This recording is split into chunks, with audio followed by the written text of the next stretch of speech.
Bueno, pues este es el título de la charla de hoy, cuando Python no es suficientemente rápido. Es una historia que nos pasó a nosotros en NucleaDB. Somos Javier y Ferran. Ambos trabajamos como backend en Nuclea. Y bueno, un poco el hilo de la charla de hoy va a ser este, ¿no? Primero explicaremos un poco qué es Nuclea, para poner un poco de contexto, qué hacemos en Nuclea y qué es NucleaDB, que es el equipo donde estamos trabajando, el problema que tuvimos cuando empezamos a desarrollar esta idea hace unos años y la solución que propusimos, que pensamos que es interesante porque bueno, habla sobre un problema que tiene Python, ¿no? Que hay casos muy concretos en los que no es suficientemente rápido. Y bueno, para empezar, ¿qué es Nuclea? No sé cuántos de vosotros sabéis lo que es un rack. Levantad la mano. Vale, pues mejor, pero para los que no, un rack es un sistema en el que tú puedes hacer preguntas a un LLM sobre unos datos que tienes tú privados, ¿no? Sería como un chat GPT sobre tus propios datos. Pues Nuclea ofrece esto como servicio en la nube, ¿vale? Y básicamente tiene dos partes, así simplificándolo mucho. Tiene una parte que es la de indexado o ingesta de datos, ¿no? En la que tú subes tus documentos, sean PDFs, vídeos, imágenes, lo que sea. Eso se procesa, se extrae un texto, unos bloques de texto o párrafos, le llamamos nosotros, y luego un modelo convierte ese texto a un vector, ¿no? Esto es como un punto en un espacio vectorial de muchas dimensiones, tal que textos similares van a un espacio cercano, en un punto cercano en ese espacio, ¿no? Esos vectores, que es un chorro de números que se acaba guardando en una vector database, ¿vale? Entonces, una vez está todo guardado e indexado, en cuanto al momento de búsqueda, ¿no? El usuario hace una pregunta, esa pregunta se convierte a vector y entonces tenemos que buscar qué vectores de la base de datos se parecen al vector de la pregunta. Normalmente cogemos los más similares, recuperamos el texto correspondiente y se lo mandamos al LLM, juntamente con la pregunta, para que nos sepa, pues, contestar, ¿no? con cierta fiabilidad. Pues Nuclea ofrece eso y de tal forma que, bueno, puedes configurar qué LLM usar, qué modelo de embeddings usar. Y bueno, NucleaDB, que es como la parte open source dentro de Nuclea, en NucleaDB implementa básicamente la API para subir documentos y la base de datos de vectores y un poco más, pero bueno, perdón, aquí no. Es un servicio web hecho en Python, el 70% es en Python, es una web con FastAPI y bueno, te permite subir, pues, todos los datos con diferentes formatos, y los datos, después de ser procesados, acaban siendo indexados en nuestro índice, ¿no? Que el índice está hecho por 4 índices distintos. Uno que es el de texto completo, otro que es el de los párrafos, el tercero sería el de vectores, para la búsqueda semántica, ¿no? El significado, y el cuarto por un índice de entidades y relaciones, un knowledge graph, que le llamamos, un grafo de conocimiento. Y bueno, todo de NucleaDB es open source. La implementación del índice de vectores también está open source. Y bueno, solo curiosidad, pues tenemos dos tipos de deployments, ¿no? Uno en el cloud, que es lo que ofrecemos nosotros en Nuclea, y on-premise, para cada uno se puede bajar el código y correrlo en local. Entonces, bueno, cuando estábamos empezando con esta idea, el tema de búsqueda en el índice de texto, pues ya lo teníamos solucionado, ¿no? Porque existen muchas tecnologías que lo implementan y nosotros escogimos una que era TanTV, que es un proyecto open source también, que está escrito en Rust, pero que tiene bindings para Python. Pero cuando empezamos a pensar el tema del índice de vectores, bueno, el problema era, ¿no? ¿Cómo encontramos el vector más cercano, o los vectores más cercanos al vector de la pregunta? El algoritmo más fácil sería, ¿no? Pues iterar todos los vectores que tenemos en la base de datos, calcular cuánto de similares son respecto al de la pregunta, pero obviamente ya nos dimos cuenta que esto no escalaba. Entonces hay algunos algoritmos que te permiten reducir la cantidad de vectores con los que tienes que comparar, ¿no? Tú en tiempo de indexado ya los guardas de una forma concreta, de tal forma que luego en tiempo de búsqueda, pues en vez de iterarlos todos, pues haces como clusters y tal, y el set de vectores que tienes que comparar es mucho menor. Pero bueno, hoy en día, para solucionar el tema de la búsqueda de vectores, pues este es el ecosistema de herramientas que hay, ¿no? O sea, está lleno. Ya casi todas las bases de datos que existían antes pues han extendido sus features con el tema de los vectores, o han salido de nuevas como Pinecone, Quadrant, que solo hacen eso. Pero en 2020, cuando empezamos, pues este era el panorama. Estábamos un poco solos ante el peligro y pues no nos quedó otra que empezar a pensar a implementarlos en nuestra propia base de datos de vectores. Y aquí el kit de la cuestión era que había que calcular la similaridad, ¿no? Lo que cuesta más es calcular la similaridad entre dos vectores. Esta es una de las funciones que usamos, que es el cosine similarity, que básicamente calcula el ángulo entre dos vectores que hay en este espacio. Entonces, cuanto menor es el ángulo, más similares son. Y bueno, esta es la implementación inicial que hicimos en Python, y de repente nos dimos cuenta que eso no funcionaba, ¿no? Porque normalmente en una búsqueda, en un caso de un dataset grande, pues acabas calculando pues, similaridad entre 10.000 vectores y tardaba alrededor de un segundo. Dijimos, vamos a probar NumPy, y no mejoraba mucho la cosa.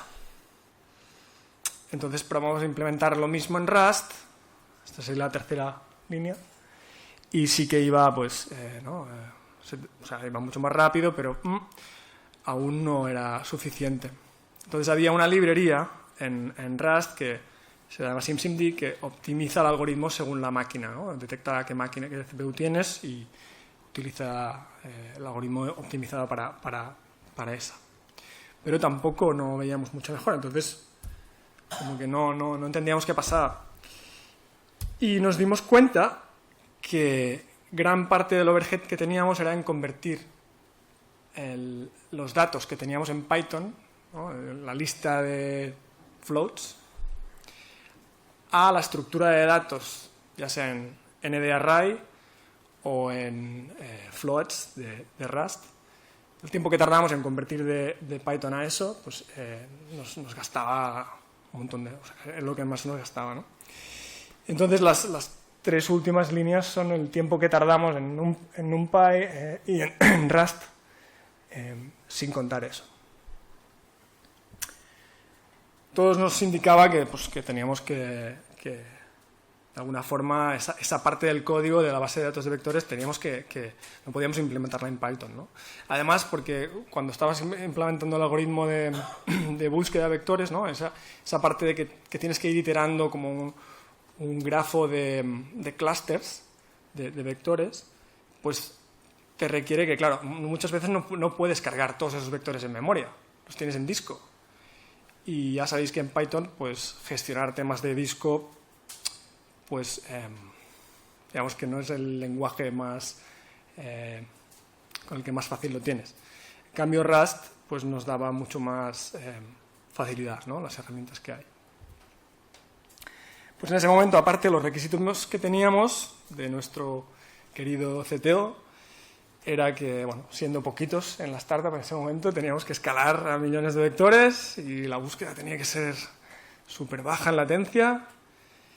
Y además teníamos que tener la opción de hostear el servicio y escalarlo en el cloud pero dar la opción a un usuario, a un cliente, que se lo quisiera instalar en su máquina, ¿no? Entonces, bueno, pues entonces nos pusimos manos a la obra.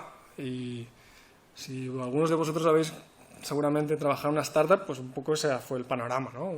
Aparte de hacer miles de otras cosas, pues estuvimos un tiempo trabajando en esto y, bueno, ahora Javi os va a explicar un poco sobre la solución que planteamos.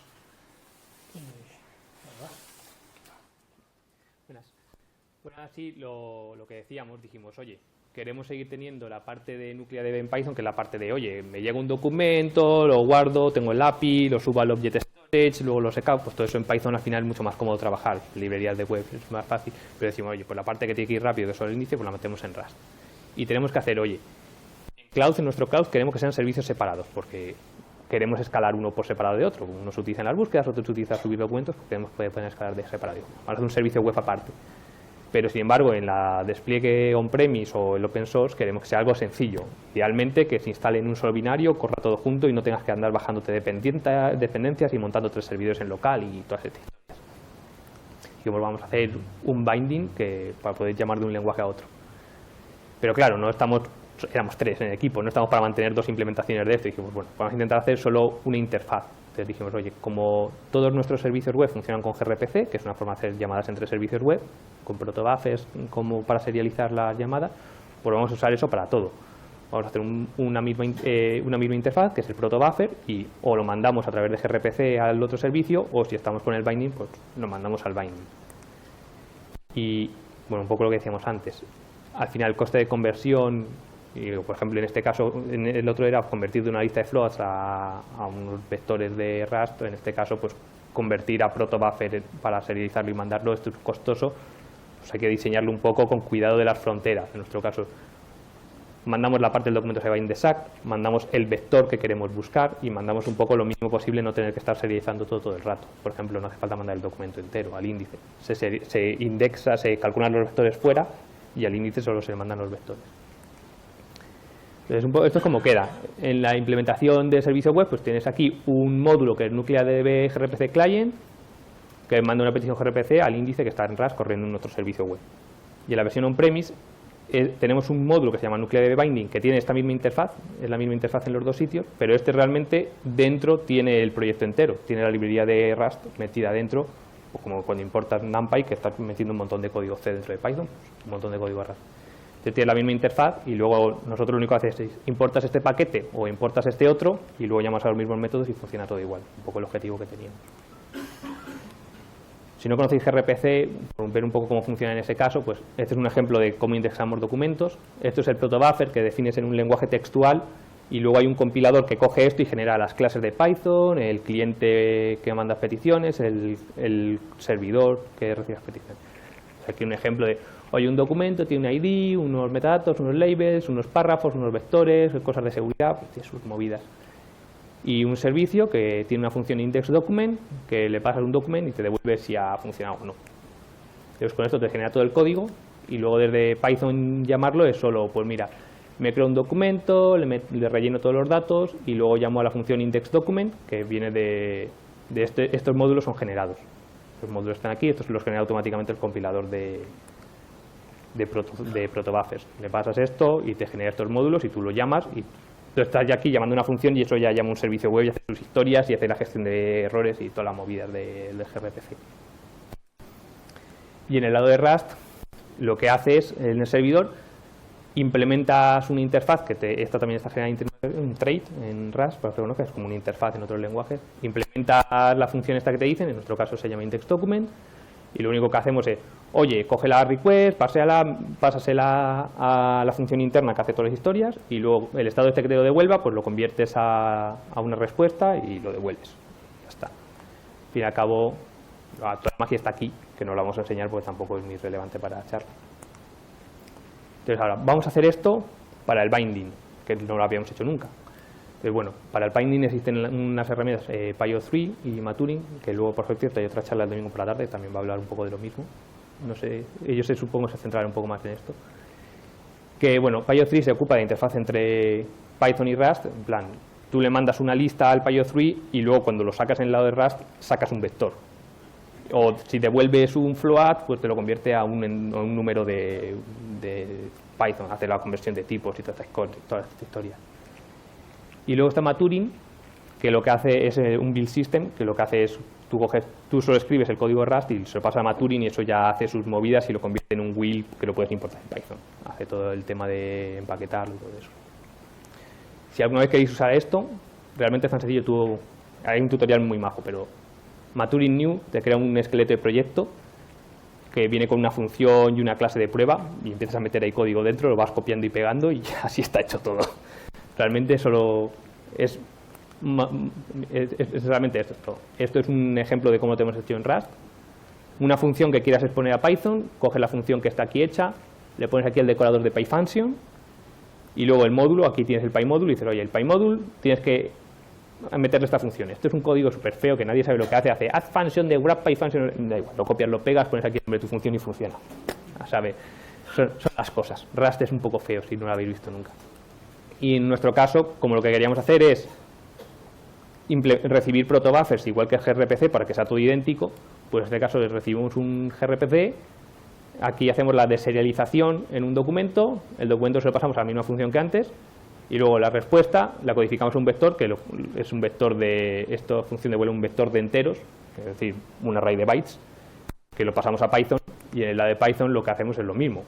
La petición la serializamos, llamamos a la función y luego la respuesta la deserializamos y la devolvemos para arriba.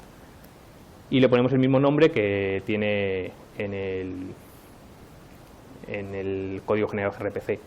Entonces así tenemos dos módulos que en la parte de Python tienen la misma interfaz, pero por debajo uno está llamando a código del binding que está integrado dentro del mismo proceso y otro está haciendo peticiones a través de la red. Y podemos soportar los dos casos de uso. Entonces un poco lo que queríamos comentar es, al final hacer un binding no es tan difícil. Hoy en día hay herramientas que hacen que sea muy fácil. Como Maturin y PyO3 es eso. Pones la función de Rust, le pones aquí una anotación y no te tienes ni que preocupar de los tipos. Tú devuelves un vector y PyO3 dice, esto es un vector, pues lo convierto en una lista de Python y ya está. Hace sus movidas. Lo que es más difícil es saber dónde poner un poco la frontera, lo que decíamos antes. Si ponemos la frontera de un sitio a otro en la función de calcular similaridad, vas a estar llamando a esa función muchas veces, con lo cual vas a estar pagando el coste de conversión muchas veces. Aquí lo que hacemos es poner hacerlo un más. Nosotros hemos elegido un trade-off donde ajustas, cuando no, o sea, porque idealmente dices, oye, quiero que vaya muy rápido, me escribo todo en Rust, toma por saco. Pues tampoco es lo nuestro, porque pierde mucho la comodidad de desarrollo de Python y todo el tooling que al final, aparte del código que teníamos hecho, pero incluso así no lo haríamos de aquella manera. Es mucho más fácil programar este tipo de cosas en Python.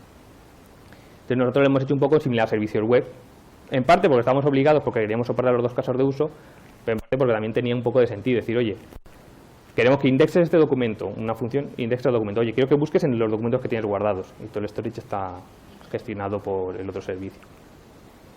Y también una cosa que hacemos nosotros, que va en contra de lo que hemos dicho de rendimiento a toda cosa, somos 3 tíos haciendo esto. Entonces dijimos, preferimos que haya una interfaz única, que sea el protobuffer, aunque tengamos que estar pagando el coste en la versión de binding, tener que serializar el protobuffer, mandárselo a Rust y Rust deserializa el protobuffer. Dice, si estás en el mismo proceso, mándaselo directamente. Pero entonces tendríamos que andar manteniendo una interfaz distinta para las llamadas a servicio web, distinta que las llamadas al binding. Y pues, al final el coste de desarrollo pues, también es importante y nosotros salimos por aquí. Cosas malas que tiene esto, por ejemplo, es que como hemos hecho esto de los protobuffers, jiji, jaja, pues al final todo el código de Rust, el protobuffer que llega a la función de búsqueda, luego hace búsqueda en este índice y le pasa el protobuffer, y luego de búsqueda de este índice, busca dentro de este clúster y le pasa el protobuffer para abajo. Entonces tenemos los objetos del protobuffer por todas partes. Si cambiamos la interfaz del API, tenemos que cambiar todo el código hasta abajo del todo, porque está todo guarreado por todas partes. Entonces es una guarrería. Lo suyo sería, según lo recibe, conviértelo a los objetos con las cosas que necesites, con los campos que necesites para cada cosa, pero pues eso.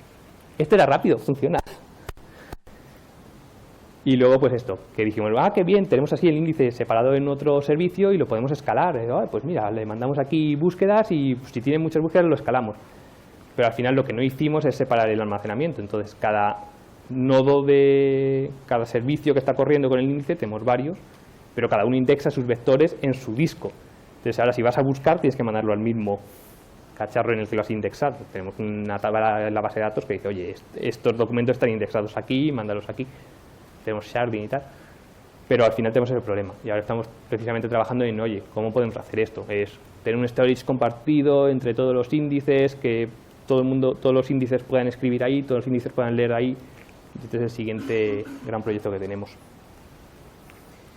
Y nada, esto es un poco lo que os queríamos contar. Realmente un poco el objetivo es, oye, si alguna vez os dais con este tipo de cosas, existe solución, existe, hemos pasado todos por ahí antes, realmente es sencillo hacerlo, lo difícil es más problemas de arquitectura de, oye, ¿cómo diseño estas cosas? Más que problemas técnicos de, oye, voy a hacerlo, eso luego al final el tooling está muy bien. Así que nada, cualquier cosa que nos queráis preguntar, ya sea de la charla, de lo que hacemos en la empresa, de bindings o de RAG o lo que queráis, adelante. Y bueno, ahí tenéis el repo, está todo open source.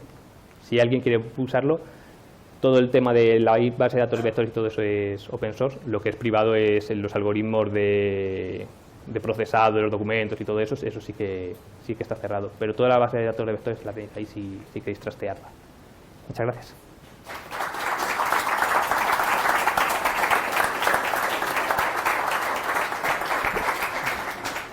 Vale, perfecto. Pues tenemos bastante tiempo para preguntas. Tenemos una aquí. Vais levantando la mano y os voy acercando el micro. Eso. Simplemente ser concisos para que haya tiempo a más preguntas. El benchmark final, ¿Él? después que habéis hecho el supporting, pero falta la prueba final de cuánto has ganado de velocidad. Ah, bueno, pero ¿Era la que enseñaba antes o era?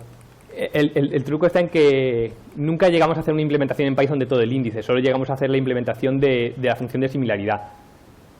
Pero sí que el tema de función de similaridad sí es esta en puro Python contra esta en puro Rust, de lo que tenemos ahora.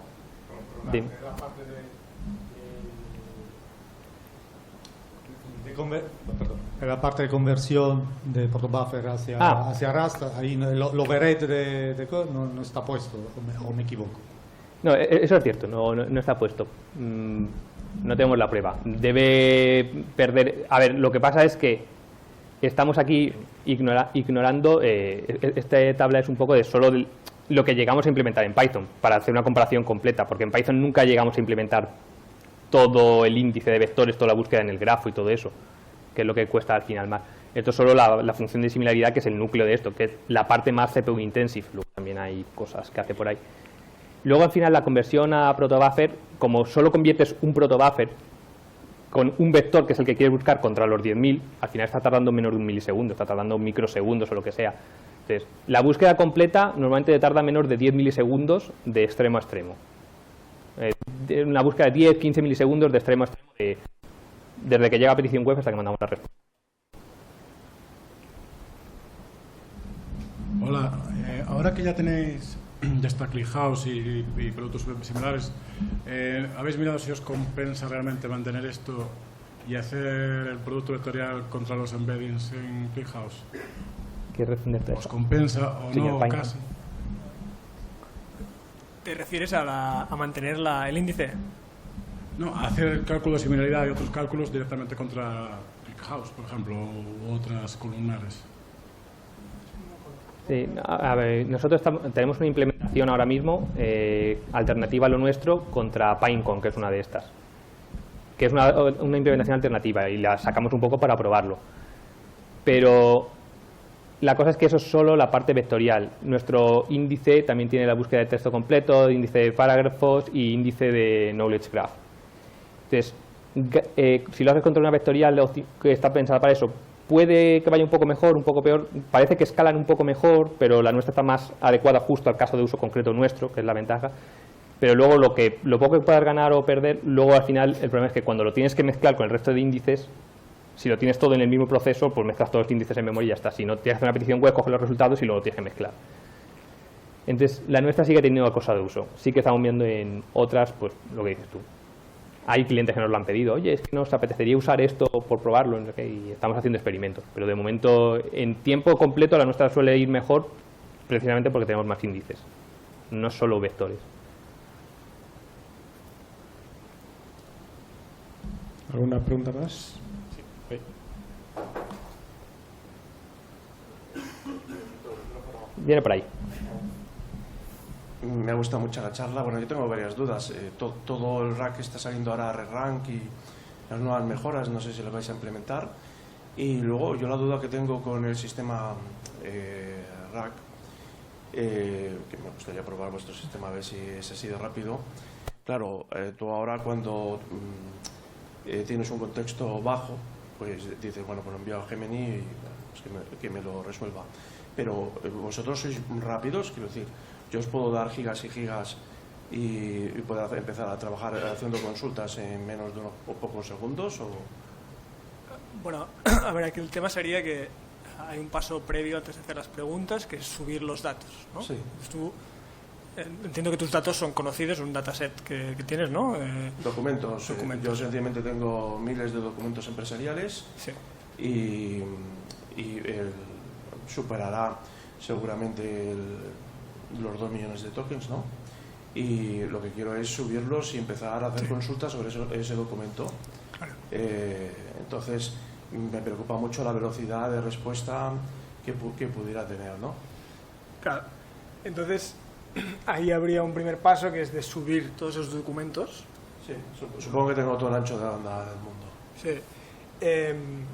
Y esos documentos se tienen que procesar, ¿no? Se tienen que extraer los vectores, y eso tarda pues 1 minuto por documento, depende de cuánto grande sea, ¿no?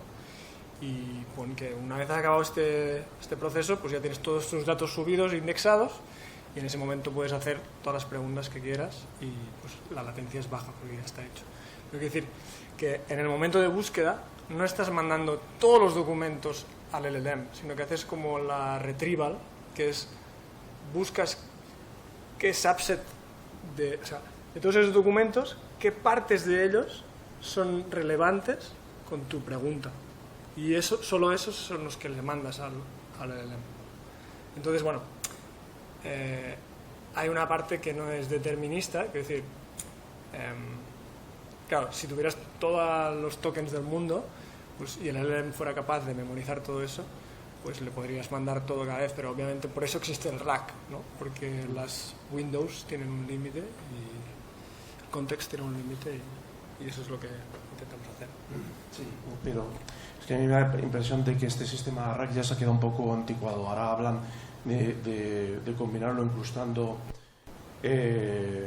contexto a los chunks y vamos, hay un paper de Anthropic que se publicó e incluso reciente NVIDIA acaba también de presentarlo en julio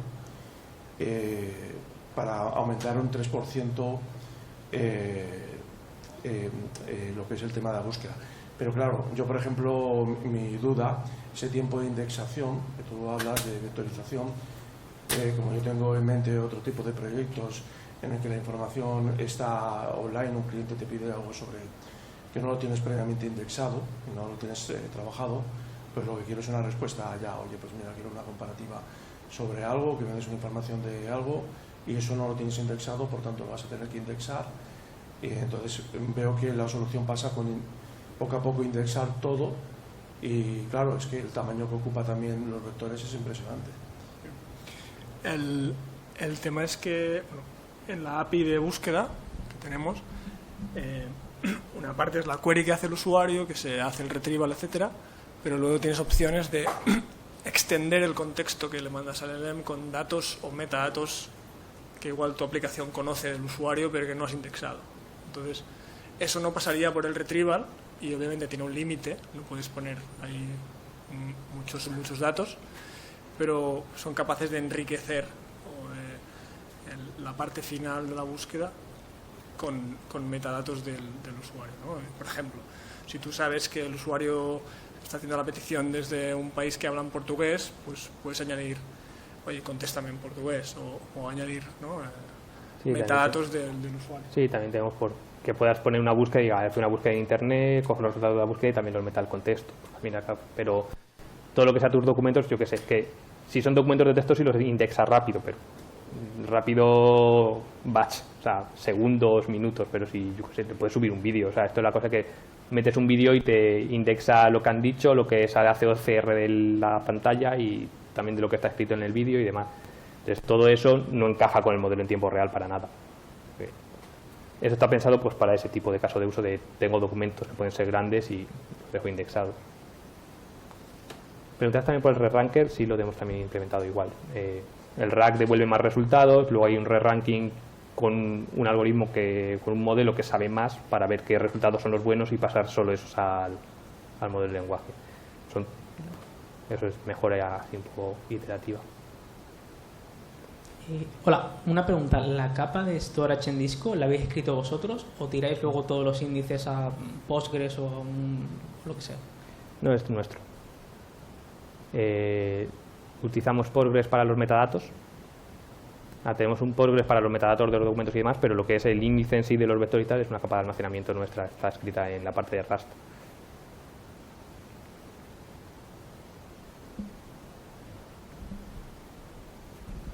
Bueno, enhorabuena por la charla, muy interesante. Yo tenía una duda porque a nivel de un proyecto o un producto como el vuestro, donde se están dos lenguajes muy entrelazados, el día a día del desarrollador con dos lenguajes, el testing, la depuración, todo eso, no sé, que nos contéis así, ¿cómo se vive eso?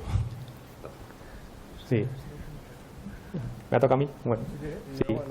Sí, nada, realmente hay algunos que yo trabajo más en la parte de Rust al final, él trabaja más en la parte de Python, pero al final los dos tocamos en las dos cosas. Entonces, bueno, pues en función de la feature, si es una feature de, oye, tenemos que tocar cómo se almacenan los vectores en disco, pues eso al final lo voy a hacer yo, pero pasa cuando hay dos lenguajes, pero pasa cuando solo hay uno también. Luego, nada, cosas de testing, lo bueno de esto que tenemos es que, como es, si utilizas la parte nuclear de Python, es todo contenido en un solo proceso, puedes hacer test de la parte de Rust aisladamente para abajo y test de la parte de Python o moqueando el nodo o probando todo. Entonces no tienes que andar, es como si tuvieras un servicio externo, pero no hace falta moquearlo, lo puedes montar en local en el mismo proceso y lanzar los test contra eso y ese tipo de cosas. Entonces en ese sentido es fácil. Sí que cuando hay cambios de contexto dices, oye, tengo que hacer una funcionalidad que añade un nuevo parámetro aquí, lo tengo que montar aquí, se lo tengo que pasar aquí, ahora tengo que compilar el crate, tengo que compilar el módulo de Python y tal. Sí que hemos hecho un poco de curro en build systems y demás, que intentar automatizar todo un poco esto de, oye, que de un comando, de un make dev y te compila todo en la versión de desarrollo y te lo deja funcionando, porque en Python cambias el código y reinicias, pero el código de Rust lo tienes que compilar la versión, pues no funciona. Entonces a veces es un poco, esta vez he cambiado la parte de Rust, por eso no me funciona, tengo que recompilarlo antes de ejecutar el Python y tal. Entonces, sí que hay alguna dificultad más, pero no son problemas que no te vayas a encontrar en cualquier sistema distribuido en el que tienes varios servicios y la gente trabajando en cosas distintas. Bueno, para mí pues ha sido una oportunidad de aprender un lenguaje nuevo. Hasta ahora solo había trabajado en Python y cuando nos vino este reto, pues obviamente tuvimos que contratar a gente que supiera Rust a un bajo nivel, ¿no? Y que supiera mucho, y poco a poco he ido aprendiendo. O sea que también está bien saber un poquito de todo. Vale, bueno, nos quedaría un minuto, entonces vamos a hacer una pregunta más y luego tenemos 15 minutos de descanso y son las Lightning Talks en el auditorio, también llamado Treboada, que bueno, creo que ya sabéis cómo se accede. Así que última pregunta, si queréis vamos a hacer una más, pero esta, bueno, vamos a hacer esta y una más, yo creo. Nos vamos un poquito en el descanso, si alguien se quiere marchar para tener más descanso, no hay ningún problema. Bueno, enhorabuena por la charla. Yo quería preguntaros, yo también trabajo en un repositorio donde tenemos dos lenguajes, Python y C++ en mi caso, sobre el coste, ¿no?, de cruzar la frontera. En nuestro caso de uso tenemos que pasar muchas veces de un lado a otro y realmente es una aduana, nos lleva bastante SDCR, ¿no? Quería saber si tenéis algún consejo para esto o alguna recomendación. Sí, nosotros, por eso los números del principio es como, oye, si haces la función de similaridad solo, el coste lo vas a pagar muchas veces. Entonces, nosotros lo que hicimos es mover más parte del código al código bajo nivel para poder poner la frontera en un punto que nos cuadre mejor. Entonces, por ejemplo, hay un montón de código en Rust de gestión de shards, porque un índice lo tenemos dividido en shards para poder escalarlo mejor, que no tendría por qué estar ahí y estaría mejor. En Python realmente sería más cómodo, pero lo tenemos abajo para que el concepto esté completamente encapsulada ahí y solo no le tengas que decir, oye, estos son los datos que tienes, no, es shard ID. Y luego ya el índice Python con el de Rust, con el shard ID, sabe todo lo que hay dentro. Entonces todo eso lo tuvimos que mover abajo para que tenga sentido. Entonces, la única solución que hemos encontrado un poco es esa, es decir, quieres llamar menos funciones más grandes, con lo cual tienes que mover más lógica al lenguaje de bajo nivel, que te fastidia porque es más laborioso trabajar con ello, pero es que no hay mucho más que donde rascar. Y aparte de eso, pues eso, puedes intentar hacer que las llamadas cada una sea un poquito menos costosa, pero hay poco que puedas hacer. Puedes trabajar con tipos, con Pyo3 puedes trabajar con tipos opacos de Rust que lo mandas a Python y Python lo trata como un tipo opaco que puede llamar a funciones, pero es un puntero, ¿sabes? Y si trabajas con los tipos nativos de Rust y se los devuelves a Python y en Python operas con ellos y luego los mandas para abajo, puedes ir un poco más rápido, pero pierdes mucha funcionalidad y es que al final, si lo puedes mover todo, yo creo que vamos, ahí es donde hemos acabado nosotros, no hemos encontrado nada mejor. Última pregunta, vamos a ser muy concisos todos para poder irnos a tiempo. Gracias por la presentación. Ya que había la slide que empezaste con el desierto y también había una slide con todas las posibles opciones que tenías ahora, ¿qué usarías o qué cambiarías de vuestra arquitectura? Bueno, si tuviéramos que soportar las mismas features que tenemos ahora, seguramente usaríamos Quadrant o Pinecone. Quadrant tiene búsqueda híbrida, ¿no? Entonces te indexa tanto el vector como el texto. Pero Pinecone, por ejemplo, que es la más escalable que hay hasta ahora, una de las más usadas, solo funciona con vectores. Entonces la parte de la búsqueda con texto, porque cuando tú estás buscando información, normalmente lo que quieres es buscar por keywords, ¿no? En ese caso texto, y buscar por significado, por vectores. Y normalmente la respuesta más correcta es una mezcla de los resultados de ambas, en general. Entonces eso es lo que estamos buscando, ¿no? Sería una como Quadrant que soportara ambas. Porque en el caso de Pinecone por ahora no soportan keyword search, o sea, búsqueda por keywords, y entonces solo es semántico. Yo creo que es un poco, nosotros el índice híbrido tenemos de hace mucho tiempo porque venimos un poco de al revés, de indexar documentos y ahora añadimos búsqueda semántica y ellos vienen de ser una búsqueda de vectores y añaden la parte de búsqueda de texto después. Entonces nosotros el tenerlo híbrido tenemos de hace más tiempo y ellos están trabajando en ello. Yo tengo un proyecto propio dentro de la empresa de intentar montar con Postgres, porque Postgres tiene todos los tipos de índices, e intentar forzarlo en Postgres todo. Y para bases de datos pequeñas funciona que te cagas, pero escalarlo es un poco rollo porque tienes que andar haciendo particionado, y particionado en bases de datos teóricamente relacionales pues es un poco más dolor. Se puede hacer todo, siempre que no tengas demasiados datos, para decir, oye, me lo voy a hacer para hacer búsqueda sobre mis documentos personales, va de vicio y es lo más fácil de sacar. Claro. Ahora, por ejemplo, tenemos algunos clientes que tienen pues, ¿no? terabytes de datos y ahí es cuando empezamos a ver los problemas. Todos los límites. Sí. Bueno, pues hasta aquí, nada, veo que había alguna más pregunta más a lo mejor, así que os animo a que luego en los descansos, entiendo que estáis abiertos a recibir más preguntas y a charlar, así que nada, muchas gracias a los ponentes.